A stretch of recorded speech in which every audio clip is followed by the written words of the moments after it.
Today we have just a sampling of our U.S. Mexico border members of Congress, and for us this issue is incredibly personal. 4 months ago, a tragedy happened in my district.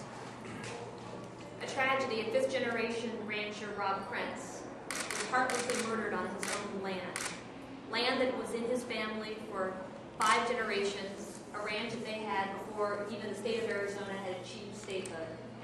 Rob Krentz is no longer with us because of the federal government's inability to do what the federal government should do above everything else: protect and defend the lives of U.S. citizens. When the Senate struck down the border security funding last week, what they effectively said to the American people was no. That your lives, your safety, your livelihood, if you live along the U.S. Mexico border, is not important. They said no to the deploying guardsmen and women who will be arriving in our border states in a week's time, who are designed to deploy not in a vacuum, but with critical support and technology and infrastructure and the training of Border Patrol agents that would come in behind them.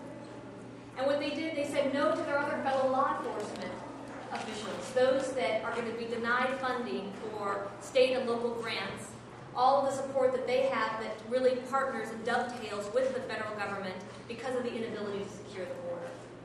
The fact that the Senate rejected this border funding, particularly those senators that are along border districts or along the border in border states, I think is reprehensible. And it's something that we today are going to attempt to fix.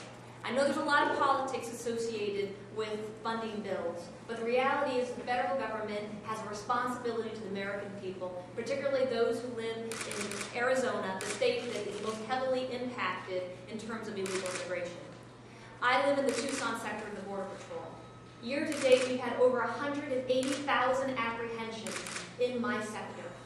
Last year, over 242,000 apprehensions in the Tucson sector. In 2005, over 550,000 apprehensions. Last year, we had over 1.2 million pounds of marijuana seized in the Tucson sector. This is ground zero for this problem. And as I've said to many people, the BP oil spill situation in our district and in our area is this problem we have with the smuggling of illegal immigrants and the smuggling of drugs. The Senate needs to step up. And I'm proud, Mr. Chairman, of this piece of legislation. We are doing the right things here today. This is not a partisan issue. This is not something unique to the House of Representatives. It's really important to all Americans. And I appreciate the opportunity to move this bill forward.